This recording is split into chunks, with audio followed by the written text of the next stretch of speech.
पिता, हम हर एक दिल को, हर एक मन को आपके हाथों में सौंप देते हैं कि ताकि वो आपकी आवाज़ को सुने।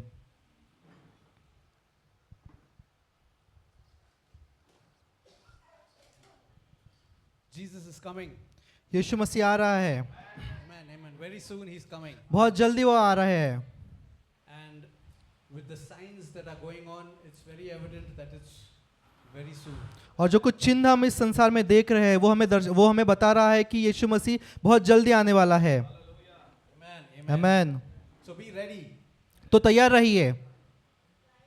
Let's start by taking a verse from Revelations. हम एक वचन देखेंगे, प्रकाशित वाक्य वहाँ से।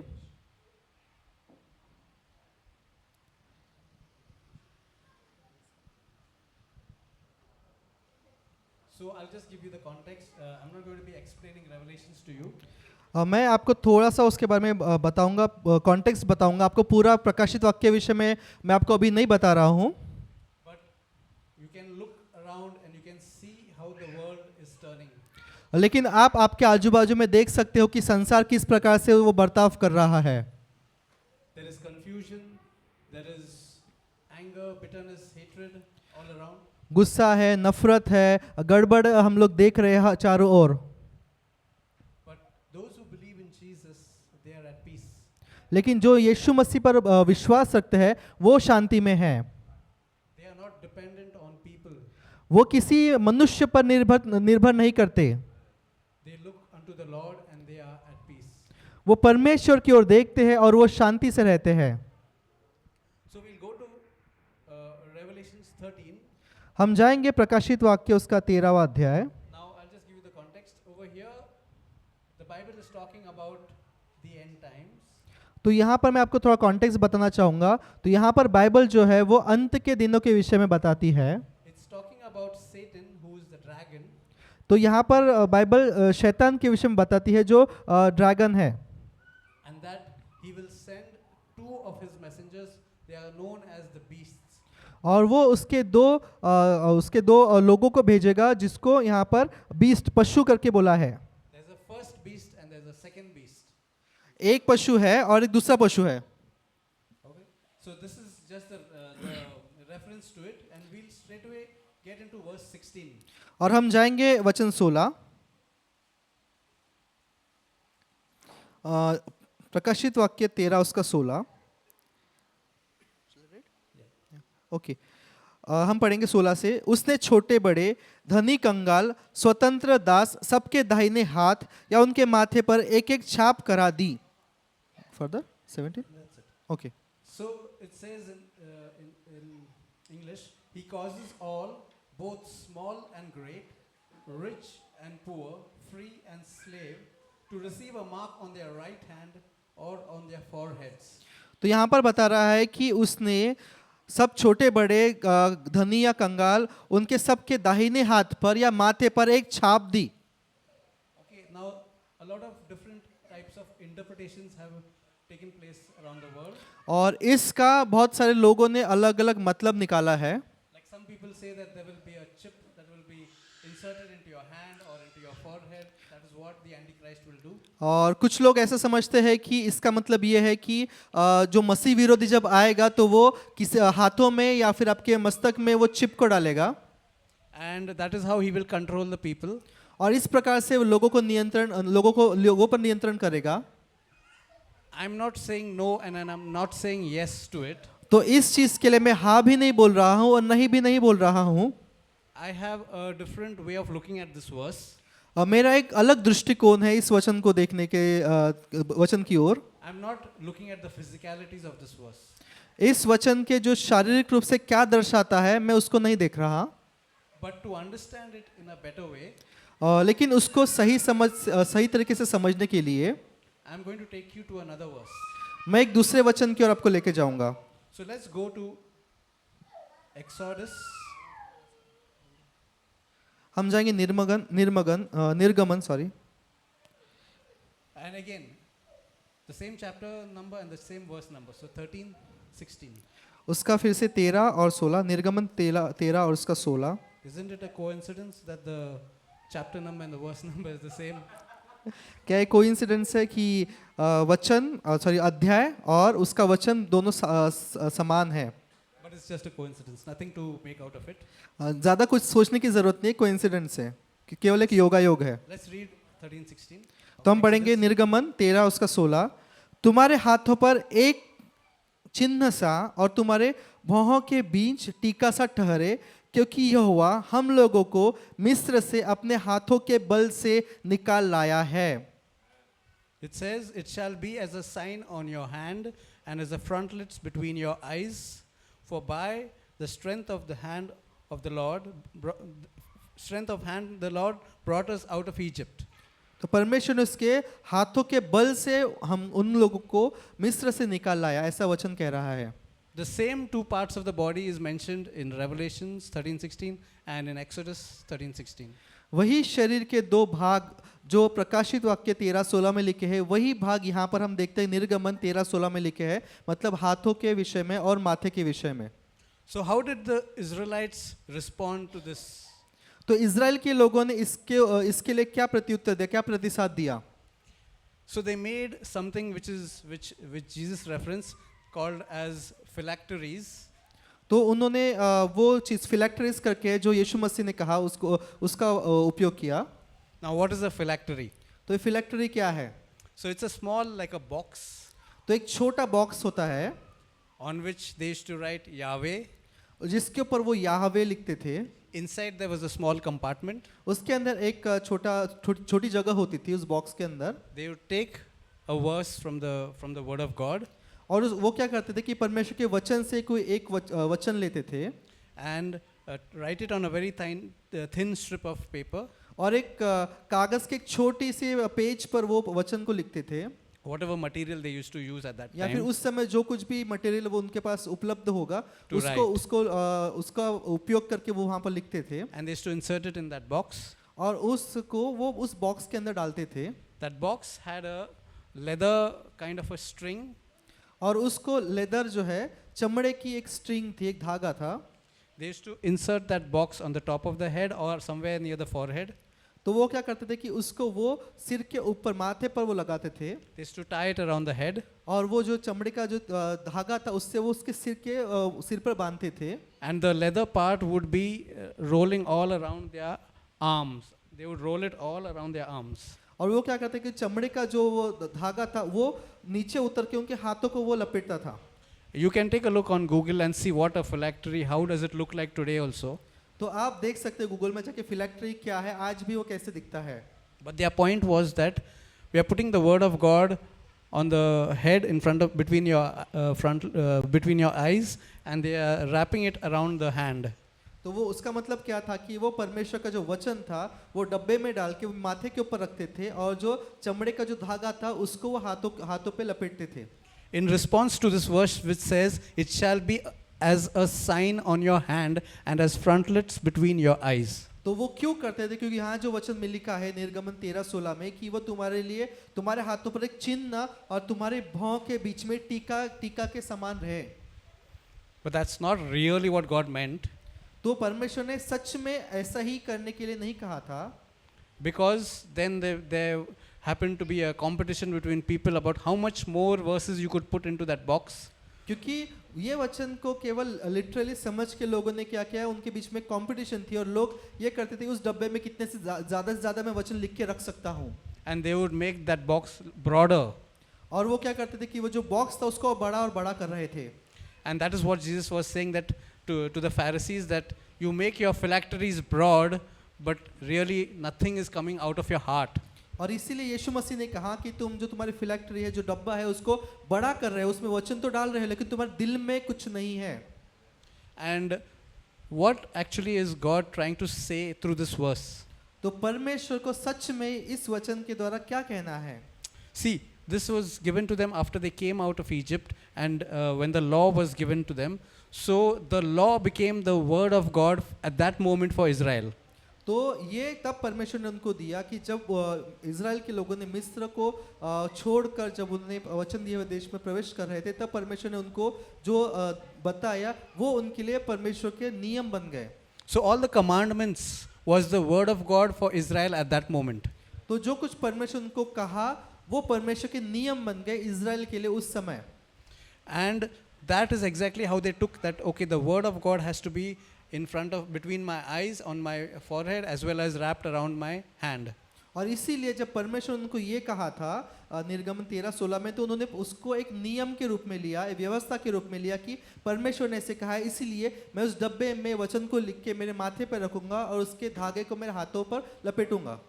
But was God really interested in that little box and the wrapping around the hand? Was he really interested in that? क्या सच में परमेश्वर को इसमें इंटरेस्ट था कि वो उनके माथे पर वो वचन की डब्बी रखे और उसके जो स्ट्रिंग्स है उसको हाथों पे लपेटे? क्या परमेश्वर को ऐसा चाहिए था? What if somebody did not do that? Does that mean that he is disobeying God? और किसी ने अगर ऐसा नहीं किया तो उसका मतलब ये था क्या कि उस मनुष्य ने परमेश्वर के नियम का उल्लंघन किया? There is a very deep reference to what this sign is. एक बहुत गहरा महत्व है इस चिन्ह के पीछे। See, your hand represents what you do with your hand. तो आपका हाथ ये दर्शाता है कि आप उस हाथ के द्वारा क्या करने वाले हो या क्या करते हो। In other words, your hand represents your actions. उसका मतलब है कि आपका हाथ जो है आप क्या क्रिया कर रहे हो उसको दर्शाता है। And your forehead represents your mind or your thoughts. और जो आपका माथा है वो आपके मन को दर्शाता है या आपके विचार को दर्शाता है। Okay, and so I'm going to talk about these two parts, the forehead, which represents the mind, और मैं इन दोनों के विषय में बात करना चाहूँगा। जो आपका माथा है जो आपके मन को दर्शाता है, the hand that represents the actions of yours, और आपके जो हाथ है जो आपके क्रिया को, कामों को दर्शाते हैं। another two more important parts of your body, और दो महत्वपूर्ण भाग जो आपके शरीर के हैं, the mouth or your tongue आपका मुंह या आपकी जीभ represents your words, वो दर्शाते हैं आपके शब्दों को, and your heart or your chest represents your emotions. और आपका हृदय वो आपको दर्शाते हैं आपकी भावनाओं को। Okay, so we'll keep this in mind as we are going ahead. तो हम इसको याद रखेंगे इन चारों चीजों को। So what God was actually telling them is, thoughts should be focused on the word that I have given you. तो परमेश्वर उनको यहाँ बता रहे थे कि तेरे जो विचार है वो विचार परमेश्वर के वचन पे होना चाहिए, उसके वचन पे केंद्रित होना चाहिए। And as a result, your actions should also reflect the word of God. और उसके द्वारा जो तेरे काम है या जो तेरे क्रिया है वो परमेश्वर के वचनों को, उसके कामों को दिखाना चाहिए। So your thoughts and your actions should display the word of God. उसका मतलब है कि आपके विचार और आपके काम परमेश्वर के वचन को दिखाना चाहिए, दर्शाना चाहिए। It doesn't matter what you place on your forehead, what you tie on your hand. इसका मतलब आप चाहे आपके सिर पे, माथे पे वो रखो या ना रखो, उससे कोई मतलब नहीं है। Because if you're not representing God's word through your thoughts and your actions, then putting all this, wearing all these things is of no use. अगर आपके विचार और आपकी क्रिया परमेश्वर के वचन को नहीं दर्शाते हैं तो आप आपके माथे पे लगा भी लोगे तो उसका कोई मतलब नहीं है। Now remember that when you're reading the Bible, तो याद रखिए जब आप बाइबल को पढ़ते हो, when something is mentioned, अगर कुछ वहाँ पर लिखा गया है so we receive it as the word of God. तो हम उसको परमेश्वर के वचन के रूप में स्वीकारते हैं। When that thing is repeated, वो चीज़ जब बाद में दोहराई जाती है, it becomes important. उसका मतलब यह है कि वो महत्वपूर्ण है, इसलिए वो दोहराई गई है, वो बाद में फिर से उसको लिखा गया है। So there are many verses in the Bible that are repeated. तो बहुत सारे वचन हैं जो बाइबल में दोहराए गए हैं, फिर से लिखे गए हैं। Train your mind to, whenever you come across a verse that is repeated, to give it importance. आपके मनों का आप मनों की ऐसी तैयारी कीजिए कि जहां आप देखते हो कि ये वचन दोहरा गया है, उसका मतलब है कि ये वचन बहुत महत्वपूर्ण है। Sometimes they are repeated 2 or 3 times. कभी-कभी कोई वचन 2 या 3 बार दोहराया गया है, Sometimes even more than that. कभी-कभी 3 से 4 बार दोहराया गया, उससे ज़्यादा दोहराया गया है। For example, Matthew chapter 6 verse 28. उदाहरण के लिए मत्ती 6 उसका 28। We are not going to go there, but what is the main thing that is being conveyed between verse 28 and 33 of Matthew chapter 6? तो हम वहाँ पर जाएंगे नहीं, लेकिन वहाँ पर क्या बताया गया मत्ती 6:28 से 33 में? 5 times Jesus repeats the word, do not worry. 5 बार वहां पर यीशु मसीह ने दोहराया है कि चिंता मत करो, चिंता मत करो। If it was not important, it would have just been mentioned, don't worry, that's it. अगर वो महत्वपूर्ण नहीं होता तो केवल एक बार लिखा होता, लेकिन यहाँ पर यीशु मसीह ने 5 बार बोला है कि तुम चिंता मत करो, चिंता मत करो। So if he's repeating it 5 times, imagine how important it is. अगर यीशु मसीह 5 बार दोहरा रहे हैं, उसका मतलब है कि बहुत ज्यादा महत्वपूर्ण है वो। So this can be a homework for you. Go home and read Matthew chapter 6 verse 28 to 33 and see, stress on that, why is it repeated so many times. तो आपके लिए होमवर्क है कि आप घर में जाइए, मत्ती 6:28 से 33 आप पढ़िए और समझिए कि क्यों वहाँ पर चिंता ना करने के विषय में बार बार दोहराया गया है। Now coming back to our topic. तो हम हमारे विषय पर वापस आएंगे। So we'll move from Exodus 13:16 to Deuteronomy.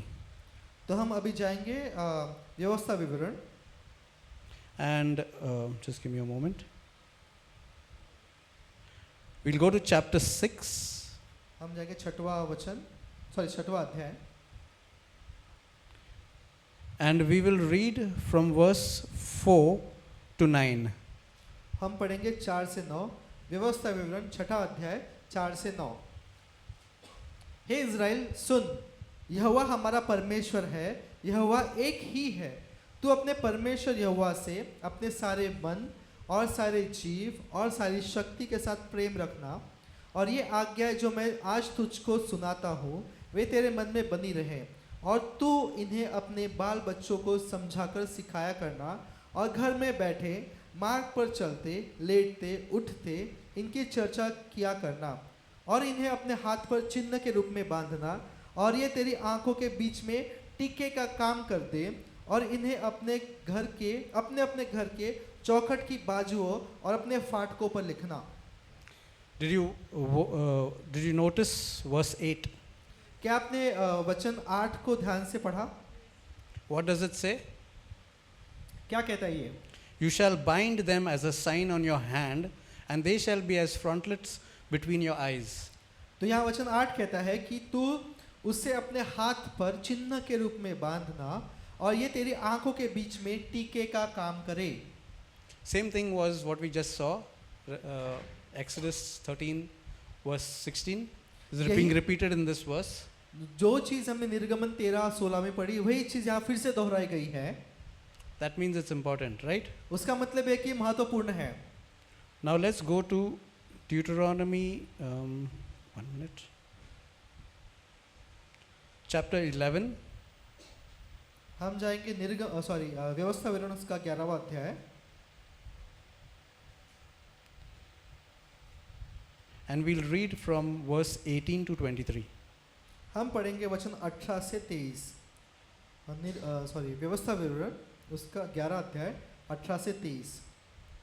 इसीलिए तुम मेरे ये वचन अपने अपने मन और प्राण में धारण किए रखना, और चिन्ह के रूप में अपने हाथों पर बांधना, और वे तुम्हारे आंखों के मध्य में टीके का काम कर दे, और तुम घर में बैठे मार्ग पर चलते लेटते उठते इनकी चर्चा करके अपने बच्चों को सिखाया करना, और इन्हें अपने अपने घर के चौखट के बाजुओं और अपने फाटकों के ऊपर लिखना, इसलिए कि जिस देश के विषय यहोवा ने तेरे पूर्वजों से शपथ खाकर कहा था कि मैं उसे तुम्हें दूंगा, उसमें तुम्हें और तुम्हारे बच्चे दीर्घायु हो, और जब तक पृथ्वी के ऊपर का आकाश बना रहे तब तक वे भी बने रहे।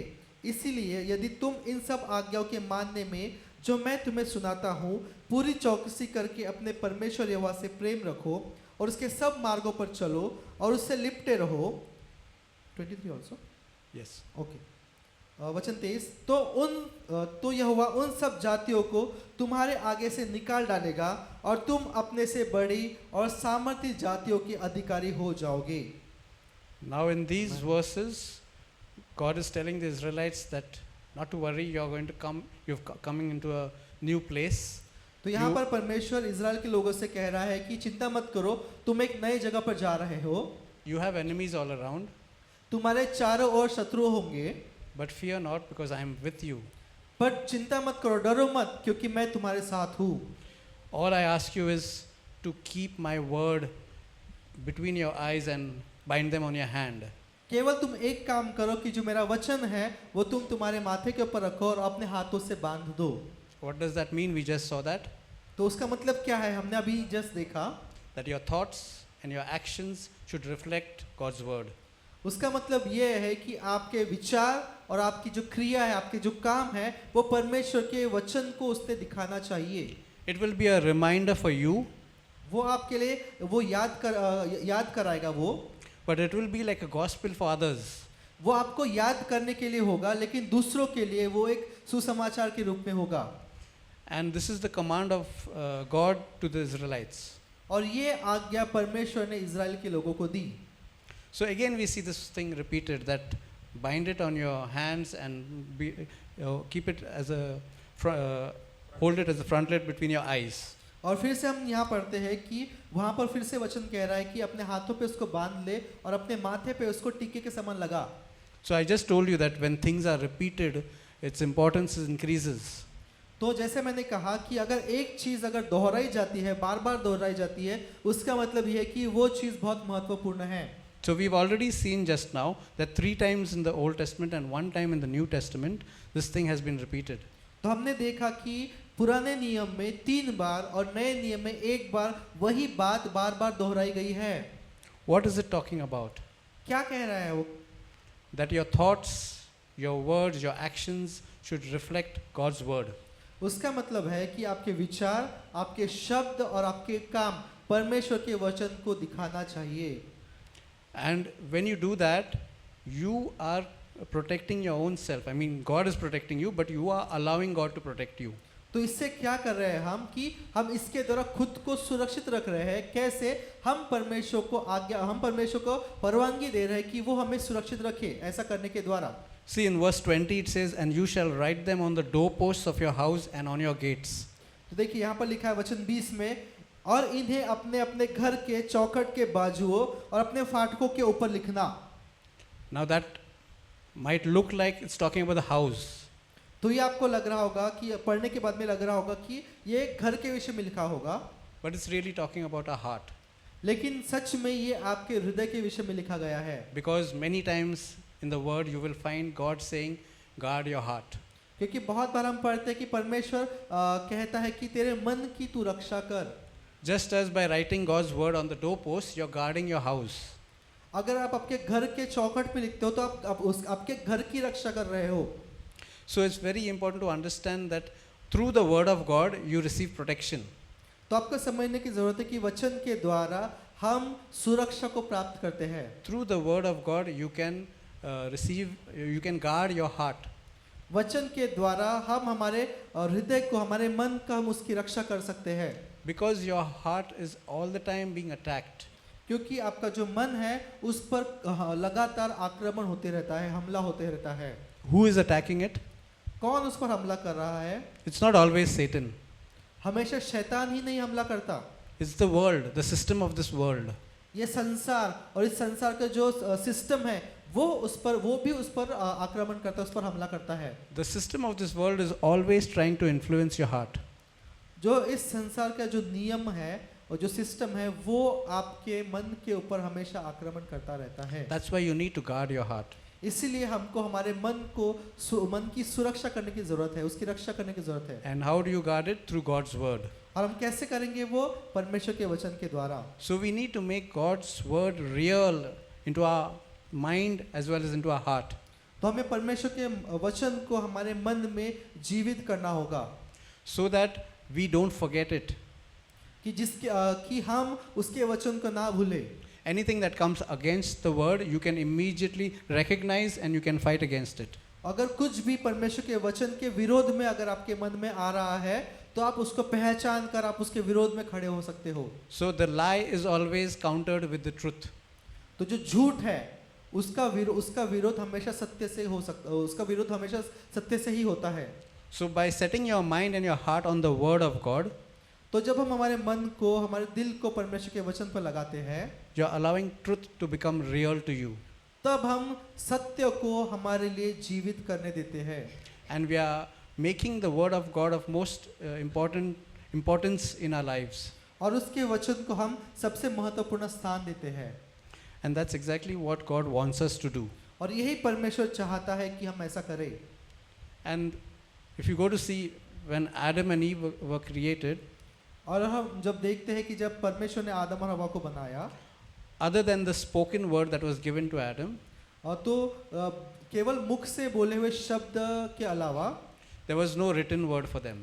उस समय उसके पास में कोई लिखा हुआ वचन नहीं था. आदम के पास में परमेश्वर के बोले हुए वचन के अलावा लिखा हुआ कोई वचन नहीं था. That's why it was easy for them to get tricked or deceived by the serpent. और इसीलिए उनके लिए बहुत आसान था कि शैतान उनको बहकाए. And even the serpent did not go directly to Adam because he directly heard God's voice. He went to Eve who did not hear God's voice. और इसलिए जो शैतान जो सांप था वो आदम के पास नहीं गया क्योंकि आदम ने परमेश्वर की वाणी को सुना था, लेकिन वो हवा के पास गया क्योंकि हवा ने परमेश्वर की वाणी को नहीं सुना था. And Adam would have told Eve what God said. और हो सकता है कि आदम ने हवा को बताया होगा कि परमेश्वर ने क्या कहा था. And that's why when she was talking to that serpent, और इसलिए जब हवा जब सांप से बात कर रही थी, she was not accurate. इसलिए वो एक्यूरेट नहीं थी, वो 100% सच सही नहीं थी. Because she said that we are not supposed to eat this fruit nor even touch it. क्योंकि हवा ने कहा कि हमको इसको केवल खाना ही नहीं लेकिन हमको उसको हाथ भी नहीं लगाना है, ऐसा हवा ने कहा. And the serpent gave the fruit into her hand and she touched it. और सांप ने वो फल हवा के हाथ में दिया और हवा ने उसको स्पर्श किया, उसको छुआ. And she saw nothing happen by touching it. और उसने देखा कि अरे मैंने इसको स्पर्श किया लेकिन कुछ भी नहीं हुआ. So the serpent got a chance to bring deception into her mind. और इस प्रकार से शैतान को सांप को मौका मिला कि वो उसके जीवन में धोखे को लाए. He made her feel that, see, God is not telling you the truth. That you touched it, nothing happened to you. और इस प्रकार से शैतान ने उसको बहकाया कि देख तूने इसको छुआ और तेरे को कुछ भी नहीं है, इसका मतलब परमेश्वर तेरे से सच नहीं बोल रहा. And through this deception, he made her to eat that fruit. और इस धोखे के द्वारा सांप ने शैतान ने उसको फल खाने पर धोखा दिया. The sad part is Adam, having heard from God the command, did not yield to it, did not listen to it. और दुख की बात यह है कि आदम ने परमेश्वर की वाणी को सुना, फिर भी उसने वो फल को खाया. Because he knew that he had to not eat it. God didn't say anything about touching it. क्योंकि आदम को परमेश्वर ने वाणी दी थी कि तू इसको खाना मत, उसको छूने के विषय में परमेश्वर ने कुछ नहीं कहा था, फिर भी आदम ने उसको खाया. And that's how sin entered into mankind. और इस प्रकार से जो पाप था वो मानव जाति में आया. So by dishonoring God's word, और इस प्रकार से परमेश्वर के वचन का अनादर करके he plunged the human race into sin. इस प्रकार से उसने आदम ने पूरी मानव जाति को पाप के अधिकार में लाया. Now we may say that, oh, Adam did such a huge thing, the whole of the entire human race has gone into sin. और हम कह सकते कि अरे क्या आदम उसने पाप किया, उसके द्वारा पूरी मानव जाति अभी पाप के अंदर है. But remember, Adam had only heard God's voice. लेकिन याद रखिए आदम ने परमेश्वर की आवाज को केवल सुना था. But today we have not only God's voice, but we also have the written word. लेकिन आज हमारे पास केवल परमेश्वर की वाणी नहीं है, उसकी आवाज नहीं है, लेकिन हमारे पास उसका लिखा हुआ वचन भी है. So we can meditate on it day and night. तो आज हम उस पर दिन और रात मनन कर सकते हैं. You can make it personal. आप खुद के लिए उसको व्यक्तिगत बना सकते हो. And you can allow God's word to rule your life. और आप परमेश्वर के वचन को आप परवानगी दे सकते हो कि वो आपके जीवन पर राज्य करे. I have just begun my message actually. मैंने अब मेरा प्रचार अभी जस्ट शुरू किया है. Okay, so what did we understand so far from till whatever I have said? अब तक हमको क्या समझा, हमने अभी तक जो कुछ बातचीत की उसमें से हमको क्या समझा? That we have to give importance to God's word. उसका हमने ये समझा कि हमको परमेश्वर के वचन को महत्व देना है. And we have to saturate our mind with God's word, not only our mind but also our heart. तो हमको हमारे मन को और हमारे हृदय को परमेश्वर के वचन से भर देना है, पूरी तरह से भर देना है. Because if you don't do that, you're dishonoring God. अगर हम ये नहीं करते हैं तो उसका मतलब है कि हम परमेश्वर का अनादर कर रहे हैं. Remember, God said to Israel that if you do this, then I will drive your enemies out. तो देखिए परमेश्वर ने इज़राइल के लोगों से कहा कि अगर तू ऐसा करता है, खुद को वचन से भर देता है, तो मैं तेरे शत्रुओं को तेरे पास से भगा दूंगा. They will not have a chance to conquer you or to capture you. और उनके पास मौका नहीं होगा कि वो तुझ पर जय प्राप्त करे। But did they listen? लेकिन क्या उन्होंने सुना? No, they got captured many times. They were ruled by the other people, by other kingdoms many times. लेकिन हम देखते हैं कि बहुत बार उनको वो युद्ध में हारे, बहुत बार शत्रु की सेना ने उनके ऊपर कब्जा कर लिया, Because they dishonored God's word. क्योंकि उन्होंने परमेश्वर के वचन का अनादर किया। So it's very important for us to understand that everything that God says, we have to honor it. और इसलिए हमको ये समझने की ज़रूरत है कि जो कुछ परमेश्वर कहता है हमको उसको आदर देना है। Let's look at what Jesus said, and we'll go to Matthew chapter 22. हम देखते हैं अभी यीशु मसीह ने क्या कहा। हम जाएंगे मत्ती उसका 22 अध्याय।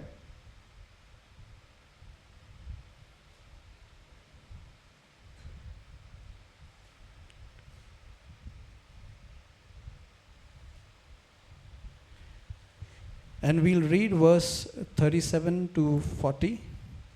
हम पढ़ेंगे 37 से 40 तक। मत्ती 22 उसका 37 से 40।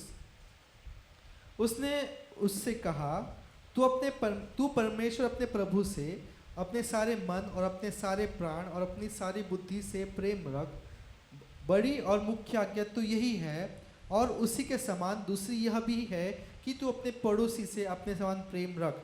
ये ही दो आज्ञाएं सारी व्यवस्था और भविष्यद्वक्ताओं का आधार है।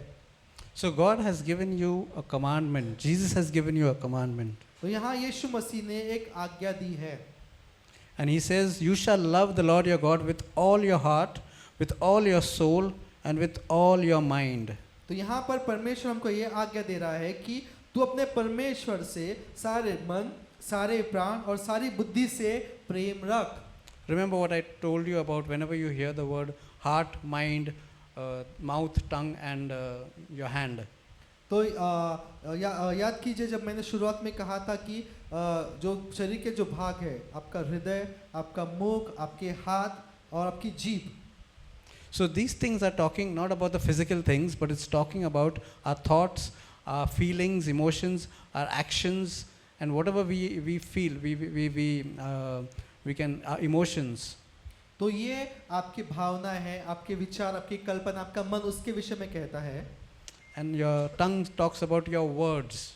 और आपकी जीभ है वो आपके शब्दों के विषय में कहती है। So always when we come across these parts of the body, we have to understand what exactly it really means. तो जब हम ये शरीर के इन भागों के विषय में पढ़ते हैं तो हमको जानना होगा कि हर एक भाग का काम क्या है। So like in 37 it says, you shall love the Lord your God with all your heart, with all your soul, and with all your mind.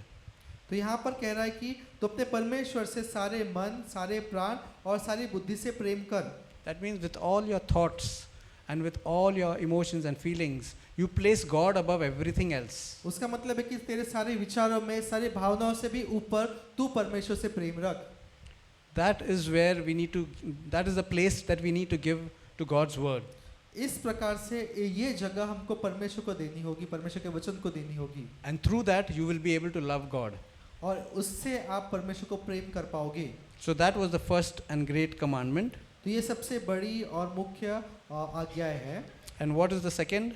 और दूसरी बड़ी आज्ञा क्या है? You shall love your neighbor as yourself. कि तू अपने पड़ोसी से अपने समान प्रेम रख। So what Jesus is saying is that honor God and honor also your brother. तो यहाँ परमेश्वर क्या कह रहे हैं कि तू परमेश्वर का आदर कर और तेरे जो पड़ोसी है उसका भी तू आदर कर। Because that is what love does. क्योंकि यही काम प्रेम करता है। Can you love a person and not honor that person? क्या आप किसी मनुष्य से प्रेम कर सकते हैं लेकिन उसका आदर नहीं करते? ऐसा हो सकता है क्या? Try to imagine somebody dishonoring another person. Can you call that love? अगर कोई किसी का अनादर करता है तो वो अनादर करना, क्या उसमें आपको प्रेम दिखता है? क्या आप उसको प्रेम कहोगे? It's impossible to dishonor somebody and love that same person. ये असंभव है कि आप किसी का अनादर करते हो और उसी मनुष्य से आप प्रेम भी करते हो। So when you say you love somebody, then you also honor that person. अगर आप कहते हो कि आप किसी से प्रेम करते हो तो आप उसका आदर भी करोगे। Okay, because they go hand in hand. So love, the consequence of it is honor. तो जो प्रेम है उसका प्रतिफल है आदर। Now let's go to 1 John chapter 4. हम जाएंगे पहला यूहन्ना उसका 4 अध्याय।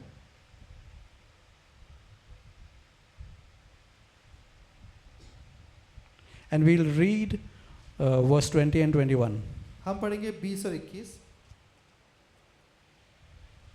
पहला यूहन्ना 4 उसका 20 और 21।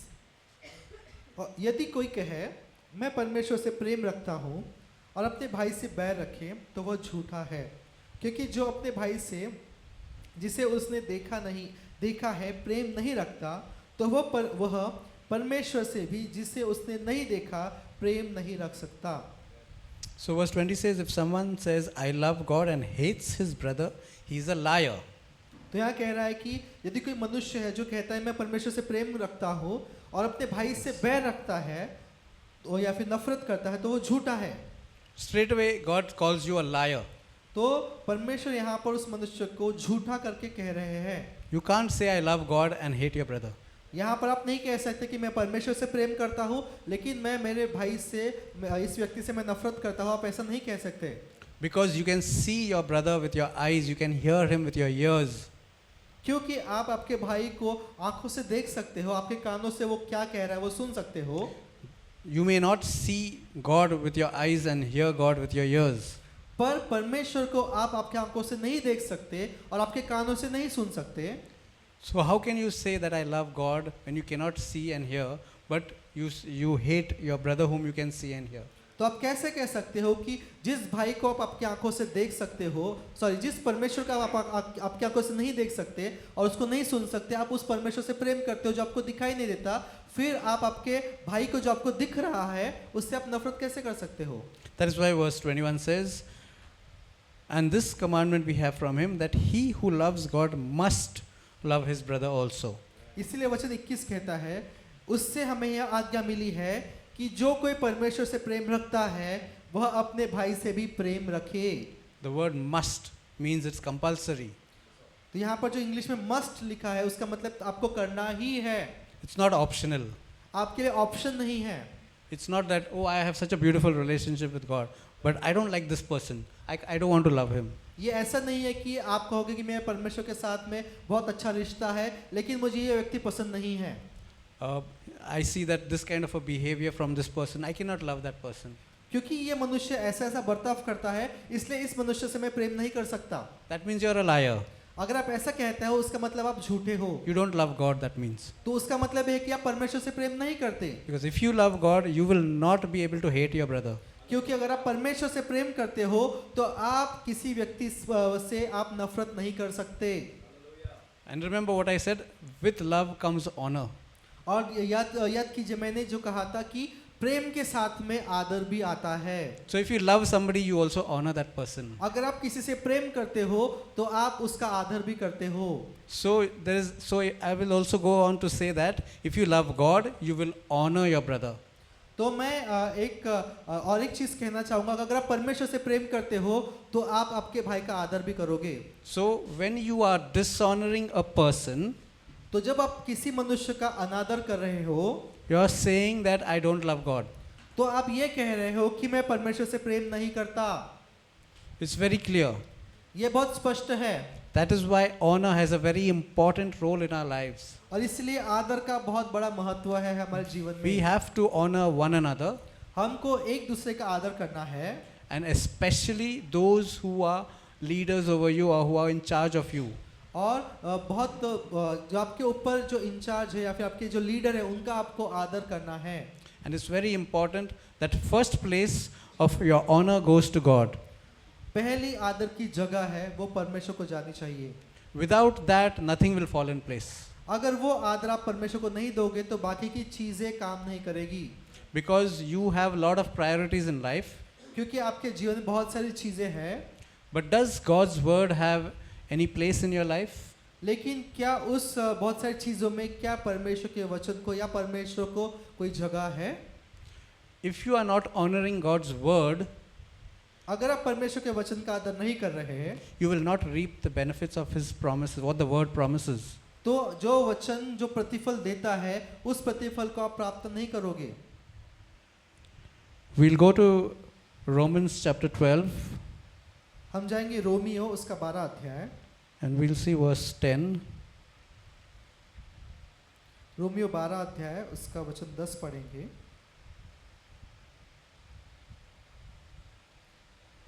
रोमियो 12:10 भाईचारे के प्रेम से एक दूसरे से स्नेह रखो, परस्पर आदर करने में एक दूसरे से बढ़कर चलो। It says, be kindly affectionate to one another with brotherly love, in honor giving preference to one another. भाईचारे के प्रेम से एक दूसरे से स्नेह रखो और परस्पर आदर करने में एक दूसरे से बढ़कर चलो। Yes, so the word of God is very clear that we need to honor our brothers. तो यहाँ पर हम पढ़ रहे हैं कि वचन कह रहा है कि हमको एक दूसरे का आदर करना चाहिए। When it comes to this verse, I like the ESV version of this verse. So I'll read that from the ESV. It says, love one another with brotherly affection, outdo one another in showing honor. हम ESV से पढ़ेंगे, English का जो translation है। एक minute, just open.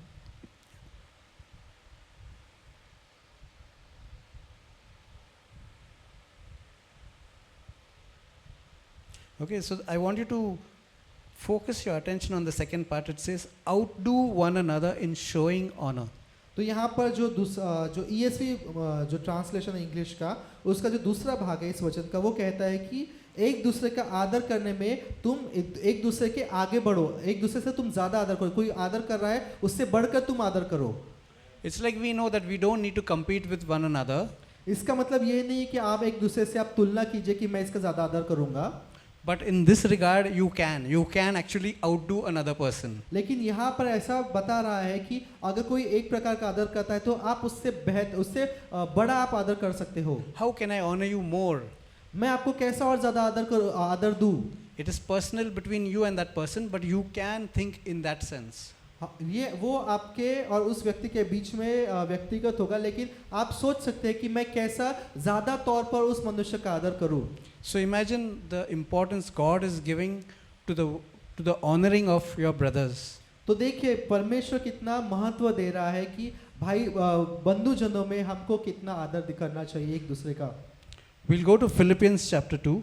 हम जाएंगे फिलिप्पियों उसका दूसरा अध्याय। We'll read from verse 4 to 11. हम वचन 4 से 11 तक पढ़ेंगे। फिलिप्पियों 2 उसका 4 से 11। हर एक अपने हित की नहीं वरन दूसरों के हित की भी चिंता करे।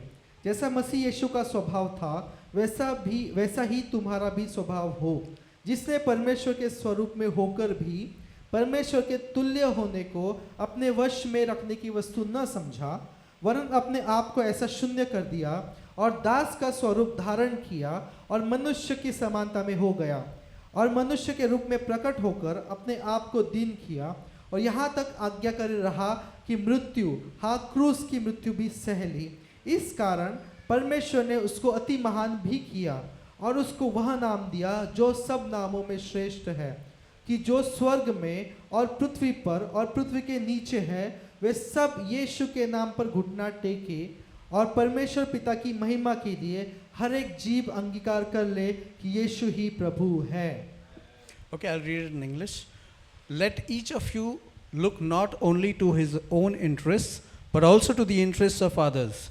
Have this mind among yourselves, which is yours in Christ Jesus, who, though he was in the form of God, did not count equality with God a thing to be grasped, but emptied himself by taking the form of a servant, being born in the likeness of men, and being found in human form, he humbled himself by becoming obedient to the point of death, even death on a cross. Therefore, God has highly exalted him and bestowed on him the name that is above every name, so that at the name of Jesus every knee should bow in heaven and on earth and under the earth, and every tongue confess that Jesus Christ is Lord, to the glory of God the Father. Amen. Amen. Amen. So this is saying many things, but I'll just touch upon a few things. Firstly, let's look at what Jesus did. तो यहाँ ये वचन बहुत सारी चीज़ों के विषय में कहता है, लेकिन मैं एक चीज़ के विषय में आपसे बात करना चाहूँगा कि यीशु मसीह ने क्या किया। Jesus, see, the Father sent the Son on this earth, he became flesh, and gave him a command. तो पिता ने उसके पुत्र को शरीर का रूप देकर इस धरती पर भेजा और उसको एक आज्ञा दी That he had to die for the sins of all the mankind. कि उसको उस पुत्र को सारे मानव जाति के पापों के लिए उसको बलिदान देना था, खुद का बलिदान देना था. Now we know that Jesus is God, right? हम जानते हैं कि यीशु मसीह प्रभु है, सही है? Father, Son, and the Holy Spirit. पिता, पुत्र और पवित्र आत्मा. And he obeyed the Father. और यीशु मसीह ने पिता की आज्ञा का पालन किया. He honored God's word, the Father's word. यीशु मसीह ने पिता की आज्ञा का आदर किया. Left all his glory, left all his position, and came as a human being. उसने यीशु मसीह ने उसकी सारी महिमा, उसका सारा वैभव छोड़कर इस धरती पर उसने जन्म लिया. It says he humbled himself by becoming obedient to the point of death, even death on a cross. यहाँ कह रहा है कि उसने खुद को इतना नम्र किया, इतना दीन किया और आज्ञाकारी रहा कि मृत्यु, जो क्रूस की मृत्यु है, वहां तक भी वो आज्ञाकारी रहा. So not only did he honor the Father's word, but he also humbled himself. तो यीशु मसीह ने केवल पिता की आज्ञा का आदर नहीं किया, लेकिन उसने खुद को नम्र भी किया. And because he humbled himself, what did the Father do? और क्योंकि उसने खुद को नम्र किया, इसीलिए पिता ने क्या किया? Verse 9 says it, therefore God has highly exalted him and bestowed on him the name that is above every name. तो वचन 9 में हम देखते हैं, क्योंकि यीशु मसीह ने खुद को नम्र किया, इस कारण परमेश्वर ने उसको अति महान भी किया. So because of humbling himself, the verse 9 starts with therefore. So therefore means it is related to the previous verse, which means because he humbled himself, God the Father exalted the name of Jesus. तो हम देखते हैं कि वचन 9 शुरू होता है इस कारण का मतलब है कि वो जुड़ा हुआ है उसके पहले वाले वचन से, और पहले वाला वचन यीशु मसीह के खुद को नम्र करने के विषय में कहता है. तो हम अब जब पढ़ते हैं, वचन 8 कहता है क्योंकि यीशु मसीह ने खुद को नम्र किया, और वचन 9 कहता है इस कारण परमेश्वर ने उसको अति महान भी किया. That on him the name that is above every name. और उसको वो नाम दिया जो सब नामों में श्रेष्ठ है. So that at the name of Jesus every knee should bow in heaven and on earth and under the earth. कि जो कोई स्वर्ग में और पृथ्वी पर और पृथ्वी के नीचे है, वे सब यीशु के नाम पर घुटना टेके. So because of Jesus humbling himself, God exalted him that every knee will bow to Jesus. क्योंकि यीशु मसीह ने खुद को नम्र किया, इसीलिए पिता ने उसको इतना महान किया कि हर एक घुटना यीशु मसीह के नाम पे टिकेगा. So because of humility comes honor. क्यों? आदर के द्वारा नम्रता के द्वारा आदर आता है. We'll go to Proverbs chapter 18 verse 12, which says the same thing which I just said. हम जाएंगे नीति वचन उसका 18:12. 18 उसका 12, नीति वचन 18 उसका 12 यही बात को बताता है. Before destruction a man's heart is haughty, but humility comes before honor. वचन नीति वचन 18 उसका 12, नाश होने से पहले मनुष्य के मन में घमंड और महिमा पाने से पहले नम्रता होती है. So if there is humility, then there will be honor. जहाँ नम्रता है वहाँ आदर होगा, वहाँ महिमा होगी. But if my heart is haughty, that means proud. तो अगर लेकिन मनुष्य के मन में अगर घमंड है, अगर वो घमंड से भरा हुआ है, then there is destruction. तो वहाँ पर नाश होगा. So pride will bring you destruction. तो जो घमंड है वो नाश को लेकर आता है, but humility will bring you honor. लेकिन जो नम्रता है वो आदर को, वो महिमा को लेकर आती है. That is something we have to really understand, and therefore we will not be quick to dishonor anybody. और जब हम ये समझते हैं तो हम किसी का भी अनादर या फिर उसका आज्ञा पालन नहीं करना, ऐसा हम नहीं करेंगे. And we will also be cautious that we don't get into pride. और हमको ये सोच समझ के रहना होगा कि हम घमंड में नहीं जाएंगे, हम घमंड नहीं करेंगे. Similarly, the Proverbs chapter 11 says something very similar. Let's go to that. नीति वचन 11 में भी यही कहता है, हम वहाँ जाएंगे। नीति वचन 11, We'll read verse 2. नीति वचन 11 उसका 2। When pride comes, then comes disgrace. जहाँ अभिमान होता है या जहाँ घमंड होता है वहाँ अपमान भी होता है, But with the humble is wisdom. परंतु नम्र लोगों में बुद्धि होती है। So you see that you receive wisdom by just being humble. तो हम देखते हैं कि अगर हम नम्र होते हैं तो हम बुद्धि को प्राप्त करते हैं। So pride is only going to destroy your life.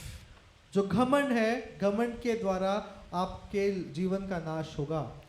Whereas when you are humble, not only are you going to get wisdom, but you are going to be exalted. लेकिन अगर आप नम्र होते हैं तो आपको बुद्धि प्राप्त होगी और आपको महिमा या फिर आपको आदर भी मिलेगा। And you will receive that honor, not only whether it comes from people or not, but God will honor you. वो आदर चाहे मनुष्य दे या ना दे, लेकिन परमेश्वर निश्चय आपको आदर देगा अगर आप नम्र होते हो तो। Let's go to Proverbs 22. हम जाएंगे नीति वचन उसका 22, We'll read verse 4. वचन 4 हम पढ़ेंगे। नीति वचन 22 उसका 4। It says, "The reward for humility and fear of the Lord is riches and honor and life." नीति वचन 22 उसका 4, नम्रता और यहोवा के भय मानने का फल धन, महिमा और जीवन होता है। So not only wisdom, not only your name is exalted, not only are you getting honor, but you're getting riches and life. तो देखिए, नम्रता के द्वारा केवल आपको बुद्धि नहीं मिल रही, केवल आपको आदर नहीं मिल रहा, लेकिन हम यहाँ पर पढ़ते हैं धन, महिमा और जीवन भी मिलता है। अगर कोई नम्र होता है तो उसको ये सारी चीजें मिलती हैं। So there are so many benefits of being humble. तो इतने सारे फायदे हैं नम्र होने के। And let me tell you, brothers and sisters, that pride is something that we have to guard our heart against. देखिए, मुझे आपको बताना है कि घमंड है, उससे अपने मन को हमको सुरक्षित रखना है। And how do we guard our heart? और हम हमारे मन को सुरक्षित कैसे रखेंगे? The earlier part of my message, which was talking about, put it on the doorposts of your house.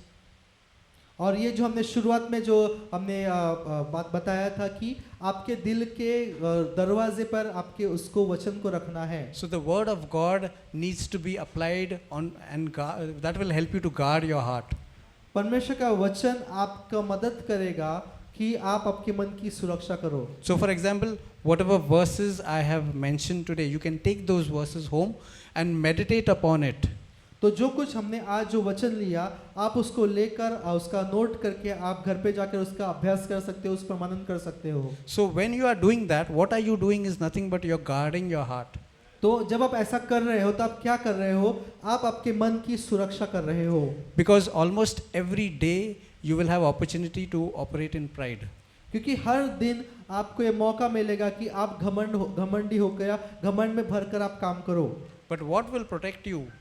लेकिन कौन सी चीज है जो आपकी सुरक्षा करेगा इस घमंड से? Your meditation upon the word of God is going to protect you. It's going to guard your heart. आपका परमेश्वर के वचन के ऊपर का मनन आपके मन की सुरक्षा करेगा।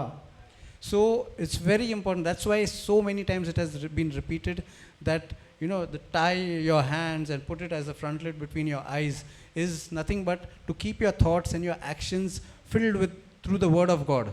और इसीलिए हमने जैसे देखा कि बार बार ये दोहराया गया है कि उसके वचन को अपने माथे पर रखो, अपने हाथों पर उसको लपेट लो, कि उसका मतलब ये है कि आपके विचार और आपके काम परमेश्वर के वचन के साथ में उसको परमेश्वर के वचन को उसने दर्शाना चाहिए।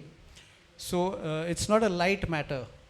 तो ये हल्की चीज नहीं है। God gives it so much of importance that He has repeated it. परमेश्वर इस चीज को इतना महत्व देते हैं, इसलिए परमेश्वर के वचन में इस चीज को बार बार दोहराया गया है। Then what should our response be? We should give it that value, that importance to what God is giving importance. तो इसीलिए हमारा प्रतिशत हम ये होना चाहिए कि जो महत्व परमेश्वर इस चीज को दे रहे हैं, वही महत्व हमको भी उसको देना है, वो हमारा प्रतिशत होना चाहिए। I will say that when I got a revelation of what this is, I started to say, I have pride in so many areas of my life. I need God's help. to strip me of my pride.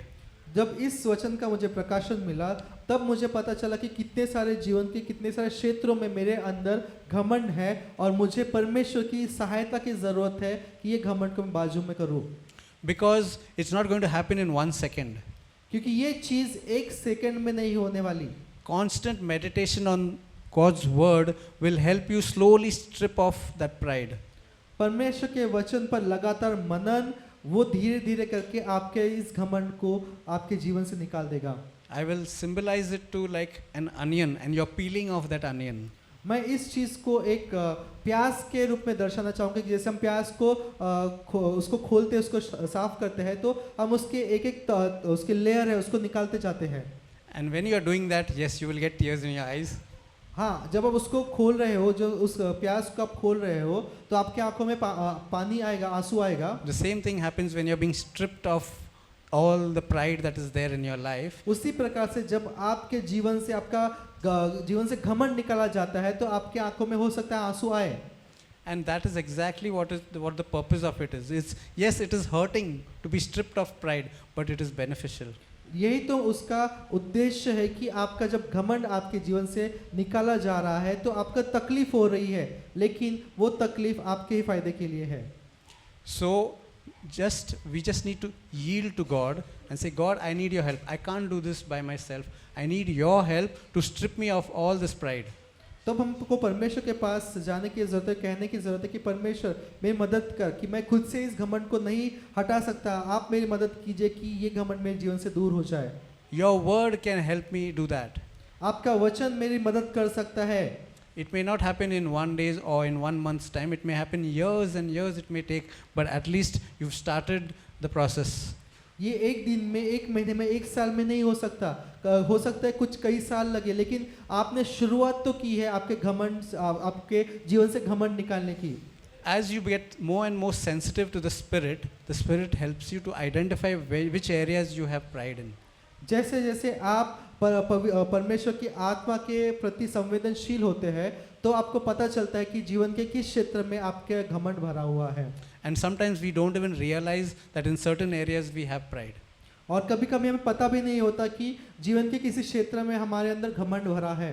Because most of the times, where can we spot pride? और बहुत बार हम कैसे देख सकते हैं कि हमें किसी चीज़ पर घमंड है? I want things my way. कि ये चीज़ मेरी तरह से ही होनी चाहिए, मैं जैसा चाहता हूँ उसी प्रकार से ये चीज़ होनी चाहिए। I cannot accept your way. It has to happen my way. ये आप कैसे करते हो वो महत्वपूर्ण नहीं, मैं जैसा कह रहा हूँ वैसी ही चीज़ें होनी चाहिए, ये दर्शाता है कि उस क्षेत्र में घमंड है। So that is the evidence of pride. वो दिखा रहा है कि आपके पास घमंड है, आपके अंदर घमंड है। I will not change my methods for you. You change your methods for me. That is pride. मैं मेरी दिशा को नहीं बदलूंगा, आप आपकी दिशा को बदलो, ये दिखा रहा है घमंड को। I will not listen to you. You have to listen to me. मैं आपकी नहीं सुनूंगा, आपको मेरी सुनना है, ये भी घमंड है। These are areas of pride in our life. ये जीवन के कुछ क्षेत्र हैं जो घमंड को दर्शाते हैं। So try to think about what areas are there where when I hear this, I'm not able to, no, I cannot do that. That person has to do what I say. अगर ऐसे आपको आपके जीवन के क्षेत्र ढूंढने की ज़रूरत है जहाँ पर आप किसी और की बात सुनने के लिए तैयार ही नहीं हो। To listen to somebody else requires humility. किसी को सुनने के लिए भी आपको नम्रता की ज़रूरत होती है। And humility helps to defeat pride. और नम्रता मदद करती है कि आप जो घमंड है उस पर जय को प्राप्त करो। So remember, humility is an important weapon. तो याद रखिए नम्रता बहुत महत्वपूर्ण हथियार है। If you are filled with humility, अगर आप नम्रता से भरे हुए हैं, then you will leave no space in your heart for pride. तब आप आपके दिल में घमंड के लिए कोई भी जगह नहीं रखोगे। And you can very easily listen to people. और आप बहुत आसानी से लोगों की बातों को सुनोगे। And even if they are saying wrong, you will not get hurt. और हो सकता है कि वो मनुष्य गलत बोल रहा होगा, फिर भी आपको गुस्सा नहीं आएगा, आप सुनोगे। Because when they are saying wrong, immediately your heart will forgive them. क्योंकि जब आप वो कुछ गलत बोल रहे हैं सुनोगे तो अगर नम्रता की वजह से आपका दिल उन्हें उसी क्षण क्षमा कर देगा। So remember that when humility is there within you, तो याद रखिए, जब नम्रता आपके अंदर होती है you are in a very safe place. तो आप बहुत सुरक्षित जगह पर हो। People may even condemn you, but you will not accept that condemnation. लोग आप पर दोष लगा सकते हैं, लेकिन आप उस दोष को स्वीकारोगे नहीं। People may abuse you, but you will not get hurt. लोग आपको गाली दे सकते हैं, लेकिन आपको उससे दुख नहीं पहुंचेगा। People will wrongly accuse you, but you will not feel condemned. लोग आपके ऊपर गलत आरोप लगाएंगे, फिर भी आपको बुरा नहीं लगेगा, Because you are living in that freedom. क्योंकि आप उस स्वतंत्र में जी रहे हो। And that freedom is given by God's word. और ये स्वतंत्रता परमेश्वर का वचन देता है। God's word is so important in our life that we don't really value it the way it should be valued. परमेश्वर का वचन इतना ज़्यादा महान है, जितनी उसकी हमने कदर करनी चाहिए उतनी हम कदर नहीं कर रहे हैं। When we have an attitude of humility, जब हमारे अंदर नम्रता का स्वभाव होता है, it becomes very easy for you to honor God's word. तो बहुत आसान होता है कि हम परमेश्वर के वचन का आदर करें, We give it the first place in our lives. कि हम परमेश्वर को पहला स्थान दें। See, in Thessalonians, the Thessalonian church, the people received the word from Paul and they valued it. तो थिस्सलुनीके की कलीसिया में हम देखते हैं कि पौलुस के द्वारा उन्होंने परमेश्वर के वचन को स्वीकारा और उसको महत्व दिया। They didn't just take it as this is word coming from a man. उन्होंने पौलुस के द्वारा आने वाले वचन को कोई मनुष्य के द्वारा आने वाले वचन के रूप में स्वीकार नहीं किया। They saw it as God's word. God's word is coming to them. लेकिन उन्होंने ऐसा देखा कि पौलुस के द्वारा आने वाला वचन परमेश्वर का वचन है, पर जो परमेश्वर के द्वारा आ रहा है, और उन्होंने उसको ऐसा महत्व दिया। That's why Paul says to them that you valued the word of God as if it is not my word, but it is God's word coming to you. इसलिए पौलुस कहता है कि तुमने जो मेरे द्वारा आया हुआ वचन है उसको ऐसा आदर दिया कि वो मेरे द्वारा नहीं लेकिन परमेश्वर के द्वारा आया है। We should learn from them हमको उनसे सीखने की जरूरत है that when God is speaking to you, कि जब परमेश्वर आपसे बात कर रहे हैं, God may choose to reveal himself to you through your own thoughts and through your own imaginations. हो सकता है कि परमेश्वर आपकी कल्पनाओं के द्वारा, आपके विचारों के द्वारा खुद को प्रकट करे, But sometimes God may use another person to speak to you. लेकिन कभी कभी ऐसा भी हो सकता है कि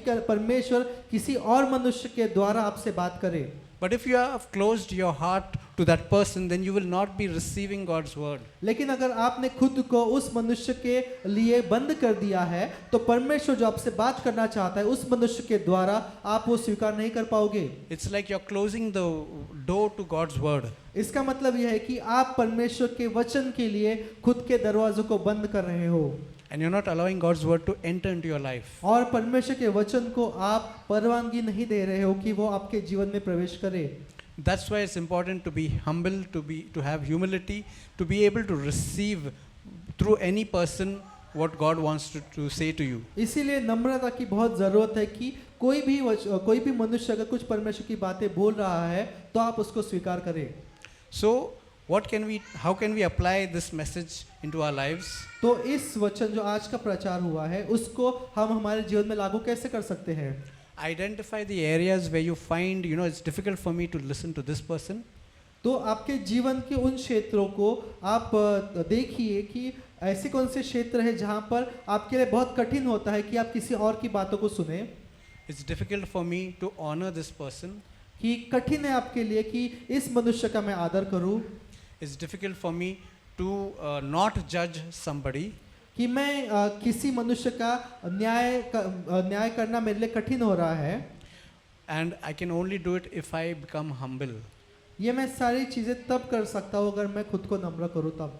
So the first step, remember what we saw in Proverbs, first step is becoming humble or humility, and the next step is honor. पहली स्टेप है नम्रता, दूसरा स्टेप है आदर। So you are humble, then you will be able to honor others. अगर आप नम्र हैं तो आप दूसरों का आदर कर पाओगे। Okay, so that's what we saw also, Jesus doing that. He humbled himself and he was honored. He not only honored God the Father, but he himself was honored by the Father. तो हम देखते हैं कि यीशु मसीह ने जब खुद को नम्र किया तब परमेश्वर ने उसको आदर दिया। So let's apply this into our lives from today onwards. तो हम ये सारी चीज़ें हमारे जीवन में आज से ही लागू करें। and we will meditate on especially these words which talks about humble yourself before the Lord and He will exalt you. और हम इस वचन पर मनन करेंगे कि खुद को परमेश्वर के सामने दीन करो तो वो तुझे महिमा देगा, तुझे आदर देगा. That was Matthew chapter 23 verse 12, ये था मत्ती उसका 23 उसका 12, which says, humble yourself before the Lord and He will exalt you. वो कहता है कि परमेश्वर के सामने खुद को नम्र करो, खुद को दीन करो तो वो तुमको उठाएगा. And keep it as a reminder for us. See, it's not the signs, it's not we writing on our hands or writing on our walls and sticking onto a, yes, do that. I'm not saying don't do that. But more important than doing all these things is meditate on the word of God, and through your actions. Remember the forehead and the hand has a very important significance. It's your thoughts and it's your actions that should reflect God's word. देखिए, आपके घर में वचन लिखे हो या ना हो, आप रख सकते हैं. मैं ऐसा नहीं कहूँगा मत रखो, लेकिन उससे ज़्यादा महत्वपूर्ण है कि आप उसके वचन पर मनन करो. आपके जो विचार है, आपके जो कार्य है और आपकी जो जीभ है, वो परमेश्वर के वचन को दर्शाना चाहिए. And as we confess, that means as we use our tongue to confess the word of God, it actually starts becoming real into our lives. और जब हम हमारी जीभ के द्वारा उसके वचन का अंगीकार करते हैं, तो उसका वचन हमारे लिए जीवित हो जाता है. So by confessing, what are we doing is we are storing it in our heart. जब हम उसके वचन का अंगीकार करते हैं, तब हम क्या कर रहे हैं कि वो वचन हम हमारे दिलों के अंदर रख रहे हैं, उसको जमा कर रहे हैं. Repeated confession makes it more and more real. बार बार अंगीकार करना वचन का, उस वचन को हमारे लिए जीवित कर देता है. But also I will say that when you are trying to confess, don't just confess without involving your mind. और जब आप अंगीकार कर रहे हो तो आपके मन को अलग रख के अंगीकार मत करो. जब आप अंगीकार कर रहे हो, आपके मन को भी उसके साथ में आप इन्वॉल्व करो. जब आप किसी वचन का अंगीकार कर रहे हो, तब You have to use your understanding in your confessions. आपको आपके अंगीकार में आपकी समझ का इस्तेमाल करना महत्वपूर्ण है. That will be very fruitful for you. उसके द्वारा आपको फल मिलेगा. Even if you don't do that in the beginning, the repeated confessions does have an impact on your life. अगर आप शुरुआत में अगर ऐसा नहीं कर रहे हो, फिर भी आप बार बार एक चीज का, किसी वचन का अंगीकार कर रहे हो, तो उससे आपको फल मिलेगा. But you have to grow to that level where now you are confessing with understanding. लेकिन आपको उस स्तर पर बढ़ना है जहां पर आपका अंगीकार आपके समझ के साथ होगा. Okay, so I want to do one thing. तो मैं चाहता हूँ कि हम एक चीज करें. So we don't have the choir today, but what we will do is we will keep ourselves, like we will focus on the Lord. तो हम क्या करेंगे कि हम परमेश्वर पर अपना ध्यान केंद्रित करेंगे. And today what we learned about putting our thoughts and our actions, basing it on the word of God. और जैसे हमने आज सीखा कि हमारे जो विचार है और हमारे जो कार्य है वो परमेश्वर के वचन को दर्शाने चाहिए. And while we are trying to do that, we might be reminded of a person. Like let's say if we are thinking of somebody is there in my life, I think I'm not honoring that person. तो आप जब ऐसा कर रहे हो तो हो सकता है कि आपको किसी व्यक्ति की याद आए कि जहां पर आपको लग रहा है कि आप उस व्यक्ति का आदर नहीं कर रहे हो. Or maybe you have not been able to honor God in certain areas of your life. और या हो सकता है कि आपको ये याद आए कि आपके जीवन के कुछ क्षेत्र में आप परमेश्वर का आदर नहीं कर रहे हो. Or even maybe you know God's word but you have not honored that word. हो सकता है कि आपको परमेश्वर का वचन पता है लेकिन आपने उसके वचन का आदर नहीं किया. Then this is the opportunity for you तो ये आपके लिए मौका है that you bring that as a confession to God. You don't need to say it out loud, but say it out to God. Say it in your mind, say it in your heart, and bring it out to God. Say, Lord, I'm giving this to you. तो आपको ये जोर से आप मत बोलिए, आप आपके मन में बोलिए, आप आपके विचार में बोलिए कि परमेश्वर ये चीज़ जो है, मैं ये चीज़ जिसका मैं आदर नहीं कर पा रहा हूँ, ये मैं आपके सामने लेकर आता हूँ. And as you're doing that, और जैसा आप ऐसा कहते हो, in your imagination, just look at Jesus. आपकी कल्पनाओं में आप देखिए यीशु को. Forget about who is there around you. आपके आजू बाजू में कौन है उसको भूल जाइए. Forget about any sounds that you can hear, because you just need to leave this room. It's like that. And in your mind and in your heart, be in the presence of God. आपके आपके आसपास में जो कुछ आवाज़ आ रहा होगा आप उसको भूल जाइए और केवल आपके ध्यान को, आपकी कल्पनाओं को यीशु मसीह पर केंद्रित कीजिए. And let's just bring it out to the Father, to Jesus, and say that this Lord, this is something I'm struggling with. I offer it to you. और उस सारी चीज़ों को जिससे आपको जिन चीज़ों का आप आदर नहीं दे पा रहे हो, उन सारी चीज़ों का परमेश्वर के पास लेकर आइए. परमेश्वर से कहिए, परमेश्वर ये सारी चीज़ों के साथ में मैं स्ट्रगल कर रहा हूँ. And speak it out. Say, Lord, heal me in this, or give me strength in this area, so that I can be free from it. और परमेश्वर से कहिए कि परमेश्वर मुझे सामर्थ्य दीजिए इन क्षेत्रों में कि मैं आपकी सामर्थ्य के द्वारा इन चीज़ों से नम्र होकर इस घमंड से मैं छुटकारा पाऊँ. So I would like you to close your eyes right now मैं चाहता हूँ कि हम हमारी आंखों को बंद करें and focus on God, और परमेश्वर पर हमारा ध्यान को केंद्रित करें and just think about how important His word is in your life. और ये ध्यान करें, ये याद करें कि कितना महत्वपूर्ण है परमेश्वर का वचन.